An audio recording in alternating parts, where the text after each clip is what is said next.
हम लोगन आपके केस के अच्छा तरह से समझ ले बानी और आपके सफाई भी सुन लिया। ये तो साफ जाहिर है कि आप प्रोटोकॉल तोड़ ले बानी। एकरा से पहले कि हमने कोनो निर्णय ली, अगर आप अपना सफाई में कुछ कहे के चाहत हैं तो कह सकें। जब आप लोगन तय कर ले बानी कि हमने प्रोटोकॉल तोड़नी, तब फिर अब बचल ही काबा सफाई देवे खातिर। देखिए मिस्टर प्रद्युम्न, हमने क्या आपसे कोनो पर्सनल दुश्मनी नहीं की है। हम जे भी कह रहल बानी साक्ष्य के आधार पर कह रहल बानी। सर, हमनी सब पिछला 20 साल से सीआईडी में काम कर रहल बानी। पिछला 20 साल से हमनी कोनो भेदभाव नहीं कैले बानी। ऐजा तक कि सीआईडी खातिर हमनी अपन खून तक बहिले बानी। देखी, कभी कभी सिचुएशन के हिसाब से हमके फौरन मुश्किल डिसीजन लेवे के पड़े, बाकी प्रोटोकॉल के ध्यान में रखत हमनी के चुप रह जाए के पड़े। और ओकरा बावजूद भी हमनी अपराधी के ओकरा अंजाम तक पहुंचाई ले। देखिए, हम आपके बात के समझत हैं, बाकी नियम के पालन करल भी बहुत जरूरी होखेला। इत आप जाने लेना। हमेशा नियम पे भरोसा नहीं करल जा सकेला सर। हमनी के काम ही कुछ ऐसा, सिचुएशन के हिसाब से हमके वही समय तुरंत डिसीजन लेवे के पड़े। और जहाँ तक दया के केस के सवाल पर प्रोटोकॉल तोड़े के जरूरत रहे, वजह रहे सर। दया को जावाद सीआईडी ऑफिसर है सर, सीआईडी खातिर कुछ भी कर सके। हम एक ऐसे नहीं के छोड़ सकत रहे। ओकरा बाद भी आप लोगन के लगा था कि हमनी प्रोटोकॉल तोड़ले बानी, डिसिप्लिन तोड़ले बानी, तो आप जे भी सजा दी है मंजूर बा।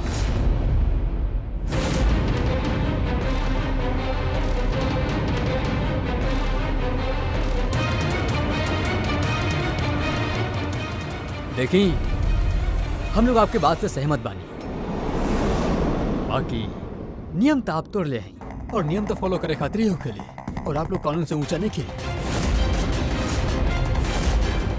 यही खातिर हम लोग ये फैसला ले बानी कि आप लोग उनके टीम के तोड़ल ना जाए, आप लोग कंटिन्यू कर सकेंगे। थैंक यू वेरी मच। बाकी आज से आप लोगों के मॉनिटर करल जाए। आपके सब केसेस के एगो सुपरवाइजिंग ऑफिसर मॉनिटर करे, जेके हमनी नियुक्त कर बानी।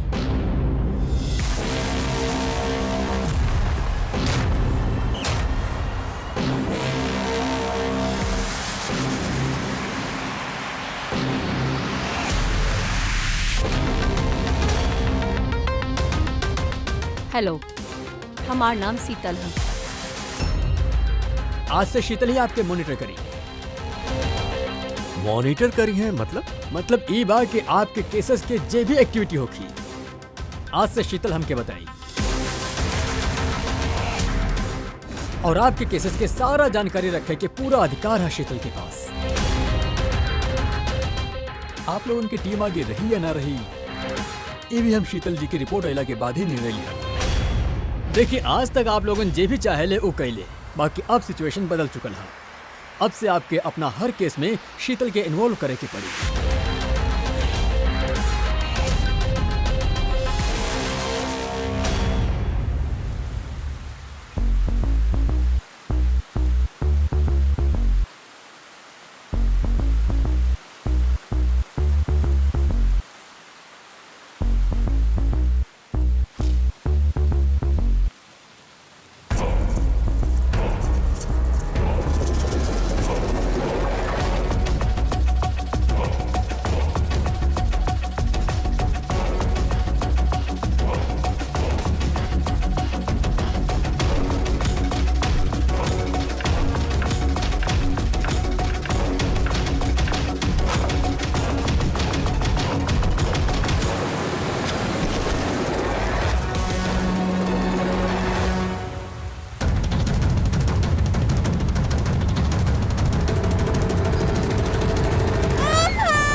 देखिए, हमार काम करे के तरीका कुछ अलग है और आप लोगन के हमरा तरीका के फॉलो करे के होखी। कुल मिला के आप ही कहल चाहतनी कि अब से आप हमनी के बॉस बने। ना, I don't like the word boss. Boss कहल उचित ना होखी। देखिए, हम एजा आइल बानी अपन केसेट के स्मूथली हैंडल करे के, और हम चाहब कि एकरा में डिसीजन हमार फाइनल होखे। देखिए, प्लीज नाराज होके के कोनो जरूरत नहीं खे, काहे कि हम बस ऑर्डर्स फॉलो कर रहल बानी। इनफैक्ट हमरा पास ऑर्डर भी बा, और ई में तो साफ साफ लिखल है कि आज के बाद जॉन भी केस के इन्वेस्टिगेशन आप लोग करी है, वो हमरा देख रेख में होगी। आपके हमके लूप में रखे के होगी, और हर एक इन्वेस्टिगेशन केस के रिपोर्ट हमरा देवे के होखी and that also include forensic investigation. Well में ई भी लिखल है कि कोनो भी सस्पेक्ट के साथ कोनो भी फिजिकल वायलेंस करे से पहले आपके हमसे पूछे के होखी। देखिए हेलो एसीपी प्रद्युम्न। अच्छा ठीक बा, हम लोग आवत हनी। ओके, दो खून भइल बा, हमने निकले के होके। इतना जल्दी निकलिए आप? फाइंड आउट न करिए कि वो कॉल फ्रॉड है कि नहीं खे, सचमुच ही मर्डर्स भइल है कि ना, ऐसे निकलिए। शीतल जी आपसे बात करके अच्छा लगा। बाकी दरअसल बात ई बा कि दो खून भइल बा, यही ला इन्वेस्टिगेशन खातिर जाए के पड़ी। हाँ, आपके हमनी सब रिपोर्ट्स भेज दे, आपके लूप में जे रखा के बा। Let's go.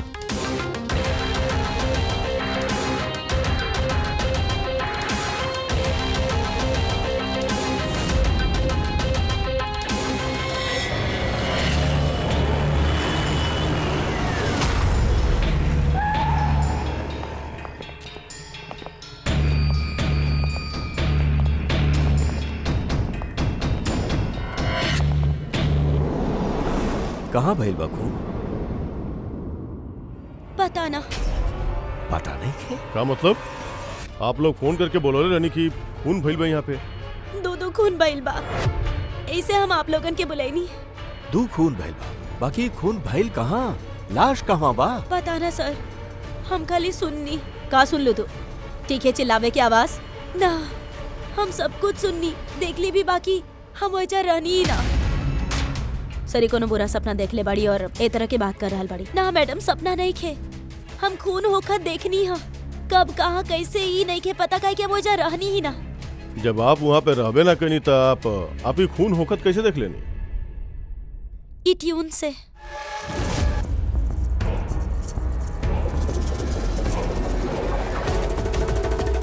ई बीट पे बहुत बारिश हो रहा बा, आसपास पेड़ बा और एगो टूटल बोट भी बा। ई ड्रम्स पे के वो आदमी के घसीट रहल बा। ई वाला बीट पे वो आदमी ओकरा पत्थर से बार पे बार कइल जा रहल बा। आन्या, तू ये सब देख ले लू खून होखत की म्यूजिक के बीट सुन के। कहीं आन्या ऐसन तो नहीं खे कि ये सब तू सोचले होखबू, गैस कइले होखबू? ना सर, गैस ना कइनी। ई म्यूजिक में हमरा के दिख रहल बा। अरे आन्या, म्यूजिक में खून होखत कैसे दिख सकेला? मैम, आन्या बीमार है, यही से तरह से बात कर रहल बाड़ी। आपके बानी? सर, हमार नाम लता है, हम एजा के मैट्रिन बानी। हम आन्या के बचपन से जानी ली, जब से ही ऑर्फनेज में आइल बाड़ी। का बीमारी बाई आन्या के? सर, एकरा के सेनेस्थेसिया है। सेनेस्थेसिया? मैम, एगो कंडीशन है। नॉर्मल कंडीशन में इंसान के म्यूजिक सुनाई देला, बाकी ई कंडीशन में इंसान म्यूजिक सुनत सुनत विजुअल भी देखत है और म्यूजिक सुनत सुनत वीडियो जैसन दिखेला। आपके कहे के मतलब ये बाकी आन्या साउंड देख सकेले? यस सर। कैसे? आप आंख बंद करी और इमेजिन करी कि आप ड्रम बीट सुन रहे हो। ला इमेजिन कहीं आपके का दिखाई दे रहा है? ड्रम बीट की आवाज सुनाई दे रहल बा, बाकी कुछ दिखाई नहीं के दे रहल। ई नॉर्मल कंडीशन में होखेला, बाकी सिनेस्थेसिया में इंसान म्यूजिक के साथे जरूर कुछ न कुछ देख सकेला, जैसे कोनो इंसान के देख सकेला, रंग देख सकता या केहू भी चीज के देख सकेला। मतलब ई म्यूजिक के पीस के सुन के तू ई खून होखत देखलू? जी। तो हमके लगा था कि आन्या जे म्यूजिक सुन के देख रहल है वो सच में ना है, ओकरा विजुलाइज कर गई। जैसे हमने लोग सर सपना देखी नहीं, बट सपना में जो देखे नहीं हमने ओकरा विजुलाइज करे लगे नहीं, जबकि वो असल में होखेला ना। सर ना सर, जे हम देखनी वो हकीकत बा, जे हम देख रहल बानी वो बहुत डरावना बा। जैसे हम टीवी पे केहू के मर्डर होखत देखत आनी और दो अलग अलग म्यूजिक में दो अलग अलग खून होखेला, एगो पत्थर से हो रहल बा और एगो कोबार से। आन्या, दूसर का खून के बारे में बता सकेलू? ई खून कहाँ भइल, ऊ खून के आसपास का बा, खूनी के बा, का कर रहल बा?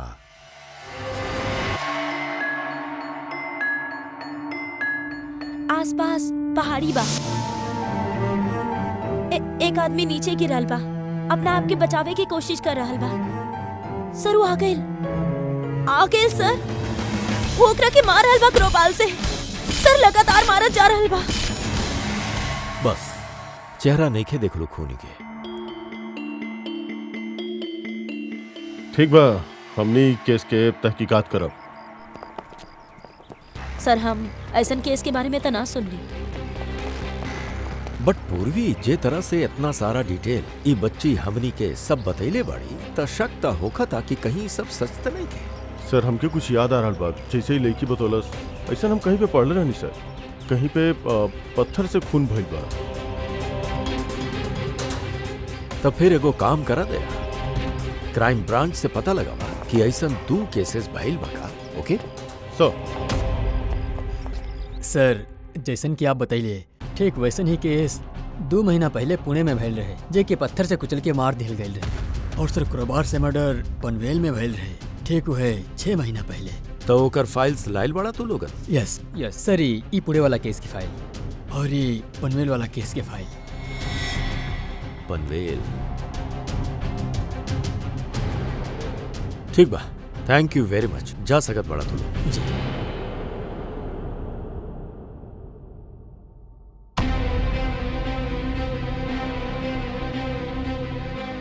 हम खून होकर देख ले बानी। आसपास पेड़ बा और एगो टूटल बोट भी बा।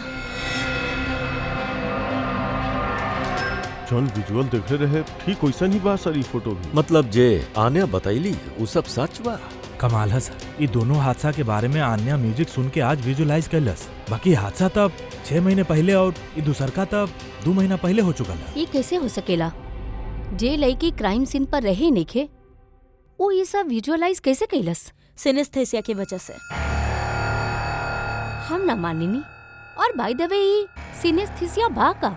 देखिए कि डिफाइन करल तनी मुश्किल है, बाकी हम कोशिश करत तनी आपके समझावे के। देखिए होकेला का कि जब आप कोनो खास चीज के सूंघे ले त ओकरा से जुड़ल तमाम याद आपके दिमाग में आ जावे, जैसे कोनो खास व्यक्ति, कोनो खास जगह, सब कुछ। बस यूं समझे कि एक तरीका से ई गंध आपके मेमोरी के ट्रिगर करेला। बाकी ही सिर्फ सिनेस्थेसिया के कंडीशन में ही होकेला। ई केस में सुगंध के जगह म्यूजिक ले लेलस। एग्जैक्टली। अब देखिए अन्या एगो खास तरीका के म्यूजिक सुनलस। वो म्यूजिक पीस में एक जगह एगो खास किस्म के इंस्ट्रूमेंट से होके एगो पेड़ की याद आ गई, तो वो एगो पेड़ विजुअलाइज कैलस। और दूसरका इंस्ट्रूमेंट्स में ओके वो आदमी। एग्जैक्टली। बस हमके लगा था ई खून के घटना के कोनो खास तरीका से म्यूजिक में कन्वर्ट कैलस है। मतलब जब म्यूजिक बजे तो वो घटना से जुड़ल तमाम चीज, तमाम जगह मेमोरी में ट्रिगर होके लगे। बाकी ये सब कुछ विजुअलाइज उहे कर सकेला जेके सिनेस्थीसिया की बीमारी होके, और केहू नहीं के। और यह वो ऑफनेज के मैट्रिन भी बतैली। आप लोगन के सब कुछ अजीब नहीं खिलागता? ई जे भी बा केस के सुलझावन हमनी के काम बा। तो हो सकेला ई खूनी के भी सिनेस्थेसिया की बीमारी होके और वही म्यूजिक रिकॉर्ड कैले होके। काहे कि मर्डर और क्राइम सीन के बारे में वही जानत रहे। बाकी पता कैसे चली कि ई म्यूजिक कंपोज करके कौन अपलोड कैले होखी और ओके ढूंढब कैसे सर? फ्रेडी इंटरनेट खोला, देखा इंटरनेट पे ई पर्टिकुलर म्यूजिक बीट्स जे दोनों केस में बा वो कहीं पे बा का।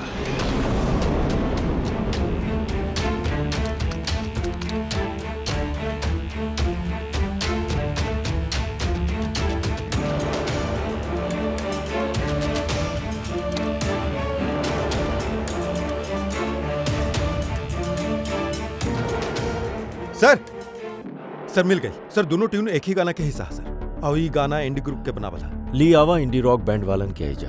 राइट सर। ओके, आप लोग ही इन्वेस्टिगेशन करत रही, हम कोनो दूसर काम से आवतानी।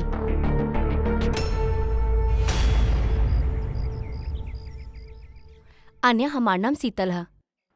हम के आपसे कुछ बात करे के रहे, का हमनी बात कर सकेनी? आन्या, देखिए आन्या, आई प्रॉमिस ज्यादा वक्त नहीं खेले, सिर्फ 5 मिनट।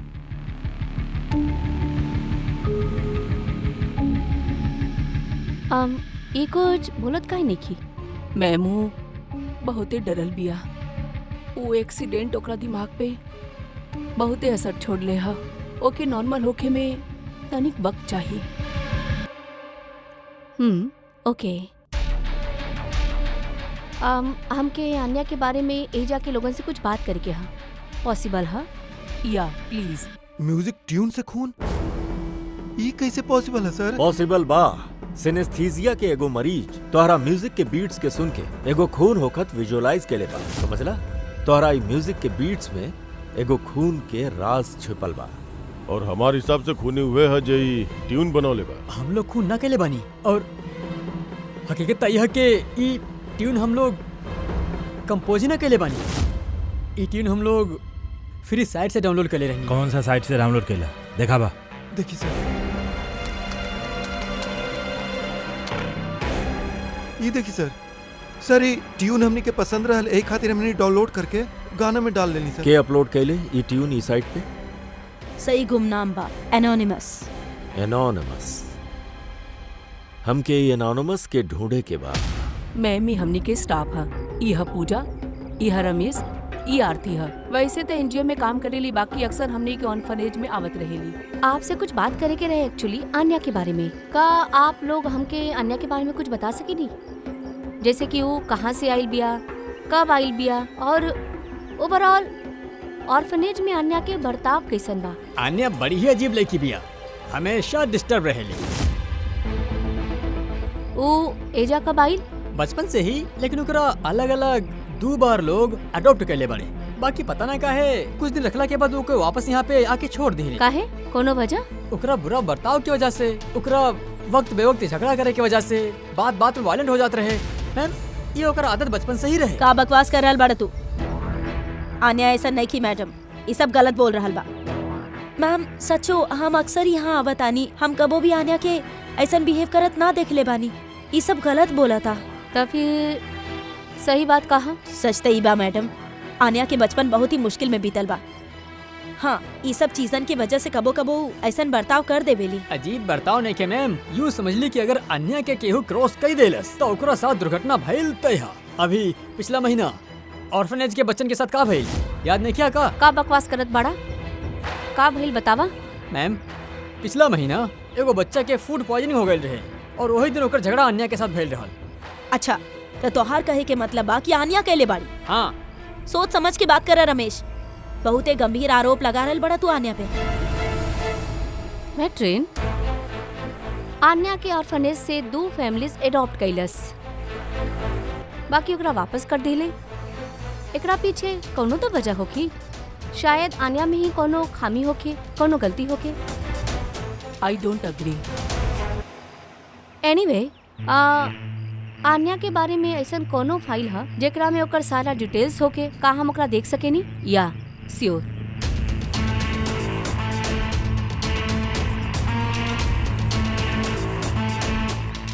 इली। Thank you.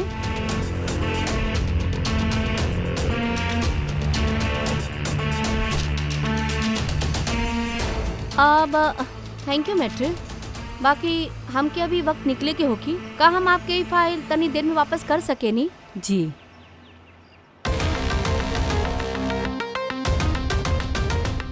हेलो, हमके जे लोगन के सिनेस्थीसिया है ना, वो टाइप के लोगन से मिले के हैं और कुछ जाने के हैं उनकरा बारे में। ये तीनों लोगन के सिनेस्थीसिया है। 1 मिनट, आपके कुछ दिखावे के चाहता नहीं है।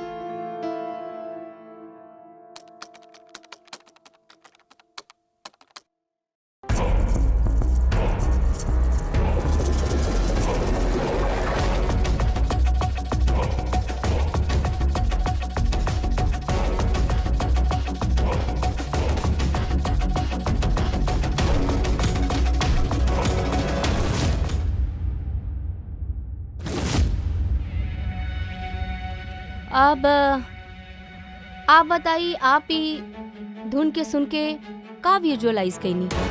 मैडम हम एगो बहुत बड़ा घास के मैदान देखली जहाँ पर गाय घास खाइत रहल और सूरज साफ दिखत रहल। हम एगो नदी देखनी, ओजा नाव रहे और हम देखने ओजा पर कुछ लोग आग जला के बैठल रहले। इंटरेस्टिंग। चलिए आखिर में आप बताएं कि आप का देखनी। शहर देखनी हम। एगो भीड़ भाड़ वाला इलाका और ऊंचा ऊंचा बिल्डिंग रहे और ओकरा ऊपर विज्ञापन के लाइट्स लागल रहे। इंटरेस्टिंग। 3 different interpretation. अच्छा हाँ, आप देख भी लेनी और खुद अपना कान से सुन भी लेनी। 3 लोग जिनका सिनेस्थीसिया है वो उहे ट्यून सुननी, बाकी 3 अलग अलग विजुअल देख लें। और आन्या यही म्यूजिक पे खून होकर देख ले भी। एग्जैक्टली। दुनिया में ऐसा नहीं कि सक्सा जी म्यूजिक ट्यून के खून के साथ जोड़ दी। के खुद खूनी और वो खूनी और क्यों नहीं खे। आन्या हाँ। व्हाट? ये आप का कह रहल बानी शीतल जी? आनिया बेगुनाह बड़ी। देखिए एसीपी साहब, केस सबूत पे सॉल्व हो खेला, भावना पे नहीं खे, और हम भावना में बह के गलती ना करेंगे। हम ऑर्फेनेज गई रहनी और ओहिजा जाके पता चलल कि आन्या के 2 फैमिलीज एडॉप्ट कैले रहल। बाकी बस कुछ ही दिन बाद वो दोनों फैमिलीज आन्या के वापिस ऑर्फेनेज छोड़ देलस और 2 लोग ओहे रहले जेकर मर्डर भइल, जे आन्या के एडॉप्ट कैलस।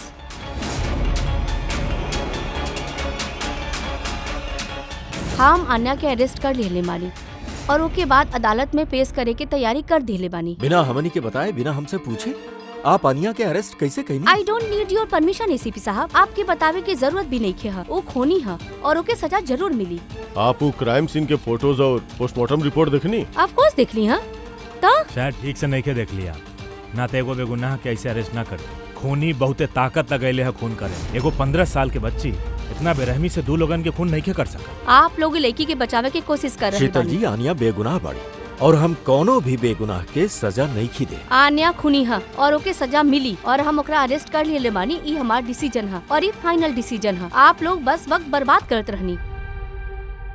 और हाँ, वैसे भी मीडिया के केस के बारे में बात करके हाँ, आप लोग प्लीज मीडिया के बता दी कि केस सॉल्व हो चुकल बा। अभी केस आप सॉल्व कैले बानी तो आपे बताई ना, हमके काहे कह रहल बानी बतावे खातिर। हाँ, नो प्रॉब्लम, हम बता देत बानी।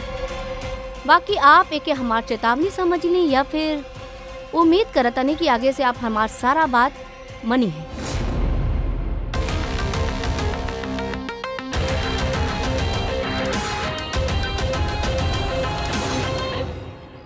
आप लोगों की जान के खुशी होगी कि केस सॉल्व हो चुकल है। मैम, के हा खूनी? खूनी एगो 16 साल की लड़की है जेकर नाम आन्या है। काफी समय तक वो हमनी लोगन के बेवकूफ बना के आजाद घूमत रहली। बाकी हम ओकर असलियत पकड़ लेनी। मैम, ये केस तो काफी पुराना है ना? जी हाँ, ये केस काफी पुराना है। इनफैक्ट काफी समय तक क्राइम ब्रांच के ठंडा बस्ता में पड़ल रहे। बाकी सीआईडी जैसे ही टेक ओवर कर लीलस, 24 घंटा में केस सॉल्व। तो मैम, आप भी सीआईडी टीम के हिस्सा बनी? जी हाँ, हम अभी सीआईडी टीम ज्वाइन कईनी है एज ए सुपरवाइजर और ज्वाइन करत ही एक दिन में केस सॉल्व हो गई। अगर ये केस काफी समय से ठंडा बस्ता में रहल तो सीआईडी पहले काहे ना टेक ओवर कैलस एकरा पे? काहे कि हाँ, ये टीम में पहले हम न रहनी ना, यही खातिर। बाकी मैम, और लोग भी तो रहले ना टीम में? जी हाँ, ये लोग पिछला 20 साल से बाड़े और मामला के जांच करत रहने। लेकिन कहा ना कि वो कभी कभी भावुक हो जाले और कोनो भी केस में भावुक होखल मतलब इन्वेस्टिगेशन में रुकावट। इन्वेस्टिगेशन खातिर सिर्फ लॉजिक के जरूरत होकेला, जे हम यूज कैनी और केस सॉल्व हो गई। 1 मिनट, हम आप लोगन के गलतफहमी दूर करे चाहता नहीं। फिलहाल ये केस अब तक सॉल्व नहीं खे भइल बा। कहा? कहा? हाँ, अभी तक काले रहे। अभी तो बोले रहे कि केस सॉल्व हो केस गइल सॉल्व बा। हो गइल। सर, अभी केस में बचल ही कहा, खूनी तो पकड़ल गई। जी ना, खूनी अभी भी पकड़ के बाहर है। बाकी मैडम तक करल बाड़ी की खूनी वो लड़की बाड़ी। ऐसा मैडम के लागत है। हमनी के तहकीकात के हिसाब से शायद वो लड़की बेगुनाह भी है। तो फिर असली खूनी के बा? इन्वेस्टिगेशन हो रहल बा, बहुत जल्द सच आप लोगन के सामने आ जाए। Sir last question sir. I am sorry, no more question. वक्त नहीं खे बा। Thank you so much for coming. Bye bye. Ma'am रुकी। आप लोगन की हिम्मत कैसे भइल मीडिया के सामने हमारी इंसल्ट करेके? आपके ये बर्ताव रिकॉर्ड में लिहल जाए एंड ट्रस्ट मी, एकर ऊपर कार्रवाई होगी। खूनी के पकड़े में तनिक जोर लगावे के पड़ी, काहे कि शीतल कदम कदम पे रुकावट डाले के कोशिश कर रहा है। सर अभिजीत, पहले ही पता लगावे के पड़ी कि आनिया जे वक्त खून भइल ऊ वक्त कहाँ पे रही। हमके एक टीम पुणे भेजे के पड़ी पूरा तरह से तहकीकात करे खातिर और दूसर का टीम वैसे ही पनवेल में। आप सबके जानकारी खातिर हम बस यही बतावे के चाहतानी कि अन्या के सिनेथिसिया और खून भी उहे कैली है। वो हमने के काफी समय तक अंधेरा में रखलस, बाकी हमने अब ओकरा के पकड़ लिए बानी और बहुत जल्द ओके जुवेनाइल कोर्ट में पेश करे की तैयारी केली बानी।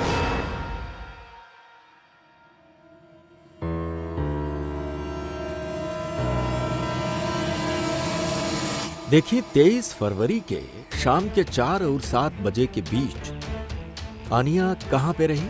यूजुअली बच्चा शाम के बाहर निकलेला खेले खातिर और 9 बजे तक अंदर आ जाले। वैसे आन्या और ऑर्फनेज में रही या बाहर कहीं? न सर, आन्या ऑर्फनेज में ही रहली, कहीं बाहर नहीं गई रहे। ये आप इतना यकीन के साथ कैसे कह सकेली? यही खातिर कह सकेनी काहे कि हमारा इजाजत के बिना कोई भी बच्चा बाहर न जा सकेले। बाकी कभी कभी अन्या कई घंटा खातिर ऑर्फनेज से गायब रहत रहे, वो भी तो बतावा इनके। सर ये झूठ बोल रहल हा, काहे कि अन्या से जलेला। हम कहा जले लगनी अन्या से? तो फिर ओकर चुगली काहे कर रहे हैं? हम क्या अन्य बतैलस कि एजा पे कुछ लोग ओकरा से जले ले? सर हम खाली आप लोगन के अन्या के बारे में जानकारी देत रहनी। तो फिर ये भी बतावा ना कि पिछला साल आन्या तरह खिलाफ कंप्लेन कैले रहली। एकर खिलाफ का है? सर ये ऑर्फनेज के लइकन के मारत पीटत रहे, आन्या कंप्लेन कैले रहली एकरा खिलाफ, सस्पेंड भी भइल रहे, तब से ये आन्या से नफरत करेला। सर ये ऑर्फनेज के लइकन के मारत पीटत रहे, आन्या कंप्लेन कैले रहली एकरा खिलाफ, सस्पेंड भी भइल रहे, तब से ये आन्या से नफरत करेला। सर एगो बात बतावा, आन्या के म्यूजिक बीट सुने खातिर के कहले रहे? सर हाँ सर, आन्या की म्यूजिक बहुते पसंद रहल, बहुत बार हम ओकरा अलग अलग गाना सुनत देखले बानी, एक खातिर हम ओकरा वो म्यूजिक सुने दे देनी। अब हमके का पता रहे इतना बड़ा प्रॉब्लम हो जाए। वैसे आप लोगन में से केहू म्यूजिक इंस्ट्रूमेंट बजावे के जानत बा का? सर हम पियानो बजावे नी। सर हमहू पियानो बजावे नी। अच्छा एगो बात बताई, जौन दिन पुणे में खून बह रहे उस दिन आप लोग कहाँ रहे? हम सब कुछ बच्चा के लेके पुणे गेल रहनी। तो आप लोग उस दिन पुणे में ही रहले? का रहल पुणे में? वहाँ पर एगो इवेंट रहे यही खातिर। सर ई सारा के सारा शरीफ होके के नाटक कर रहल हा। एगो काम करता नहीं, इस सब के कंप्यूटर्स चेक करा, देखा का केहू म्यूजिक के बीट्स बनाइलस और अपलोड कैले बका, काहे कि जे भी म्यूजिक के बीट बना के अपलोड कैले बना उहे खूनी हो सकेला।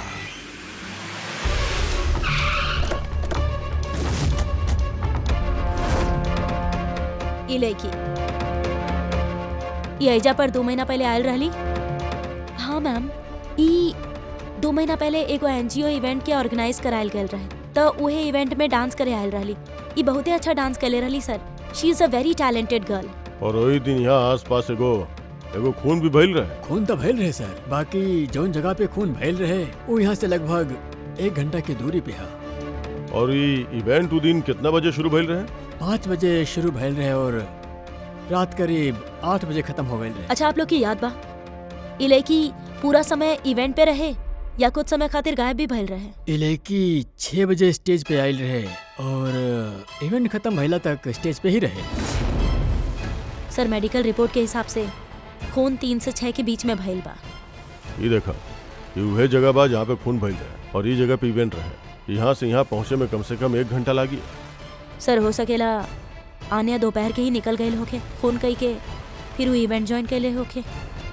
अरे नाना मैम, ऐसा कुछ भी नहीं खे।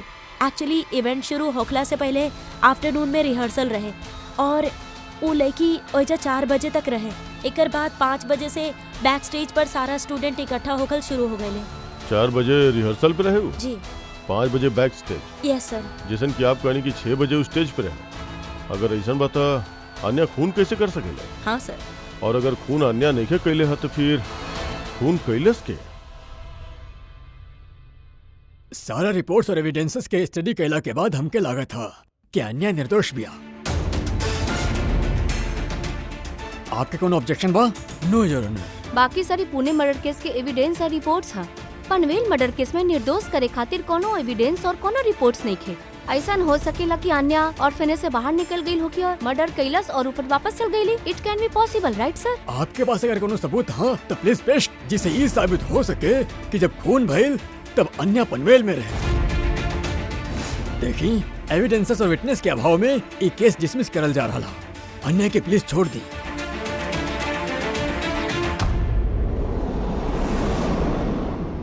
हाँ सालुम के क्या पता चला? हाँ बॉस, समझ लाई केस के चाबी मिल गई। बॉस शीतल डेमोन्स्ट्रेट करके बतैले रहल कि सिनेस्थेसिया के 2 अलग अलग मरीज एक ही जैसन म्यूजिक सुनला के बाद अलग अलग तरीका से इंटरप्रेट करेले। हाँ लेकिन बॉस, हम अपन दोस्त से जानकारी कैली जे ई मामला के एक्सपर्ट है, ऊ हमके कुछ अलग ही बात बताई।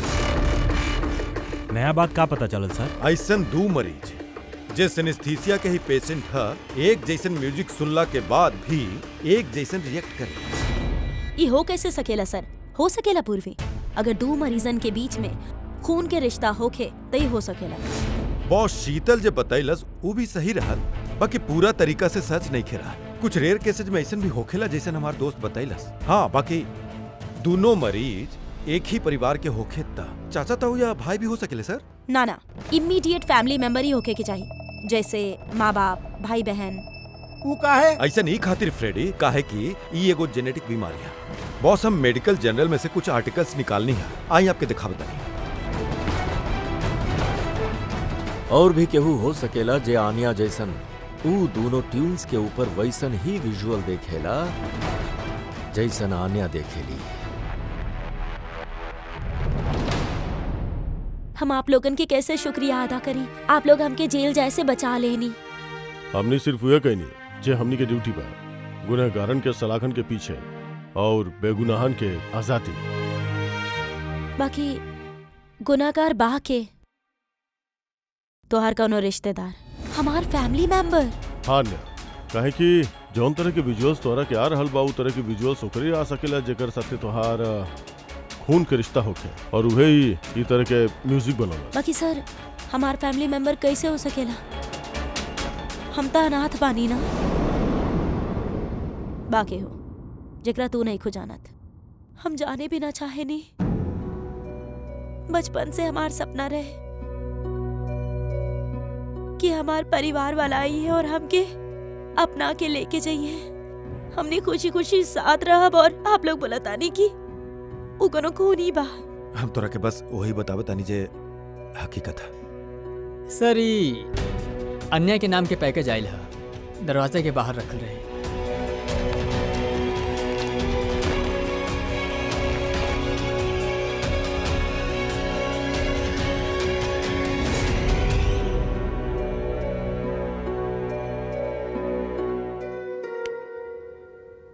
पेन ड्राइव पंकज,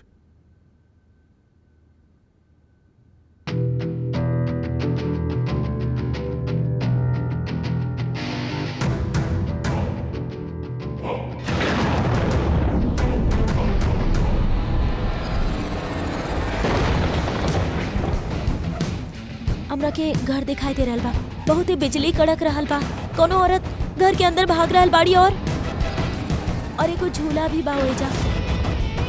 केहू औरत के पीछे खोबरा लेके भाग रहल बा। और का वो ओकरा के मार रहल बा।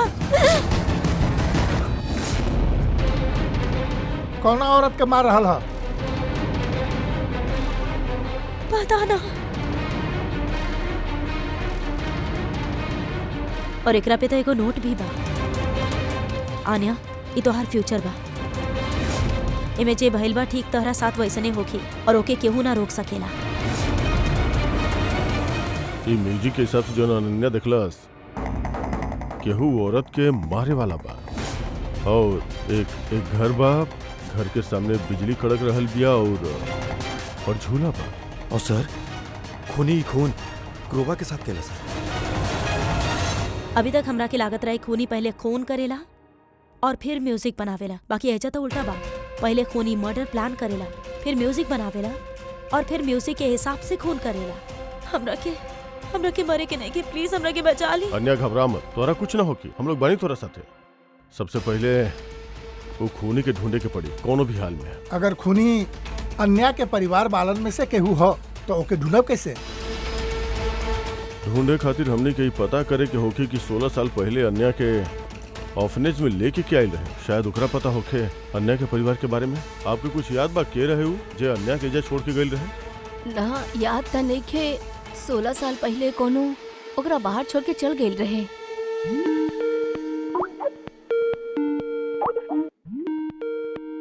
शीतल जी के फोन वीडियो कॉल कर रहल बड़े। हेलो, हम बस ये बतावे खातिर आपके फोन कईनी कि वो लड़की खूनी है। वक्त बर्बाद मत करिए और प्लीज ओकरा के गिरफ्तार करी। शीतल जी कोर्ट फैसला सुना दिलस और कोर्ट के फैसला का बा वो आप भी सुननी है। ये कोर्ट के चक्कर में आप वक्त बर्बाद कर रहल बानी। प्लीज आप लोग गलत बानी और आपकी बात मान लेवे के चाहिए। सर ये वो है घर बा। वो है घर? कौन सा घर? हम जो अभी देखनी ना जहाँ खून होके वाला बा। हाँ? वो पेड़ झूला उ ये घर रहे सर। कौन जगह के बात करल बाड़ी लड़की? शीतल जी वक्त आप कहाँ पे बानी? हम ये वक्त अपना घर के बाहर बानी। और कहाँ? आपके जान के खतरा बा। का बात कर रहल बानी आप ऑफिसर? हमरा जान के खतरा हमके के मारी? देखिए शीतल जी, खूनी आपके मारे खातिर म्यूजिक कंपोज कइले बा जेकरा उ हमरा भेजले बा और वो म्यूजिक के हिसाब से आपके घर के लोकेशन है। का बच्चा जैसन बात कर रहल बानी ऑफिसर? हमके डरावे खातिर ये सब कर रहल बानी ना। प्लीज हम डरे वाला नहीं खी और ये सब यही से करतानी कहे कि आपके केस के खिलाफ बानी। शीतल जी एकरा बारे में हमनी बाद में भी बात कर सकता नहीं। हमार बात ध्यान से सुनी। आप अभी इमीडिएटली घर के अंदर जाइए, खिड़की दरवाजा सब अंदर से बंद करी और जब तक हम ओइजा पे नहीं पहुंचत आप प्लीज केहू खातिर दरवाजा मत खोला। मतलब? हम आपके बाद में समझाओ नहीं। अभी हम आपसे जो कहानी वो आप करी प्लीज जल्दी।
हमरा पे हमला काहे करत बाड़ा तू?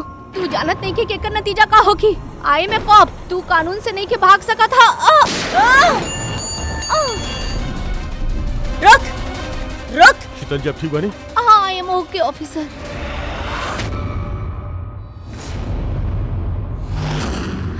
आरती तू? सर हमू पियानो बचावतानी। शीतल जी हम आपसे पहले ही कल रहनी अनन्या खूनी नहीं खे।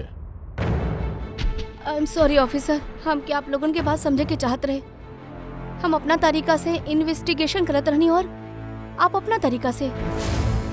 हमने दोनों अपन ड्यूटी करत रहनी ऑफिसर। बाकी ट्रस्ट मी, हमारे करियर में पहला बार ऐसा भइल कि हमार जजमेंट गलत निकला। वो ठीक बा, आपके सर पे चोट लगल। No I am okay. Ready, ambulance के फोन कर जल्दी। तोहरा तो ए रुक। शीतल जी पे हमला काहे कलू तू? अपन बेटी के बचावे खातिर। कौन बेटी के बचावे खातिर? आन्या के। आन्या हमार बेटी बिया। शीतल ओकरा जेल भेजे पे तुलल रहे। यही खातिर हम ओकरा सबक सिखावे चाहत रहनी। और खून काहे कलू? 17 साल पहले जब हम प्रेग्नेंट रहनी, हमार पति हमरा के मेंटल असाइलम छोड़ देले। काहे कि हम दिमागी तौर से बीमार रहनी। वो हम 15 साल रहनी। बाकी मगर का बाकी हमार पति हमार ममता के गला घोट देहलस। कैसे? आन्या हो जा पैदा भइल। बाकी ओकरा हमरा से छीन लिहल गए। 15 साल बाद जब हम बाहर आईनी तो हमके पता चलल कि हमार पति मर चुकल बाड़ी। बाकी आन्या कहाँ बाड़ी हमके कुछ पता ना रहल। वो जिंदा भी बाड़ी या ना ये भी हम नहीं की जानत रहनी। हम कई ऑर्फनेज में ढूंढने की कोशिश कईनी ओकरा के, बाकी वो कहीं ना मिली। अन्या के बारे में कैसे पता चल तुमके? 6 महीना पहले जब हम ई ऑर्फनेज में आईनी तो हमके आन्या के केस फाइल मिलल। हमके पता चलल कि आन्या के 2 लोग अडॉप्ट कैले और फिर ओकरा वापस छोड़ देले। बाकी जैसे ही हमके पता चलल कि आन्या के सिनेस्थीसिया बा और वो सब कुछ देख सकेली जे हम म्यूजिक में प्लान कैले रहनी, तो हमरा के रियलाइज हो गल कि आन्या हमार बेटी बिया। यही खातिर हम वो दोनों के मार देनी। हमके वो लोगन से नफरत बा जे अनाथ बच्चन के अडॉप्ट करेले और फिर वापस उनका छोड़ देवेले। हम आन्या के मिलके सब कुछ बता देवे चाहत रहनी, बाकी आप लोगन की तहकीकात की वजह से हम रुक गए नहीं। ताकि हमके लागल कि आप लोग आन्या पे शक करा। यही खातिर हम लेटर भेज के आप लोग के ध्यान दूसरा तरफ मोड़े के कोशिश कईनी। बाकी आप लोग हमार प्लान चौपट कर देनी। जौन बेटी के पावे खातिर तू 2 लोगन के जान से मार देलू, अब जिंदगी भर बेटी से दूर रहे के पड़ी तोरा। सलाखन के पीछे काल कोठरी में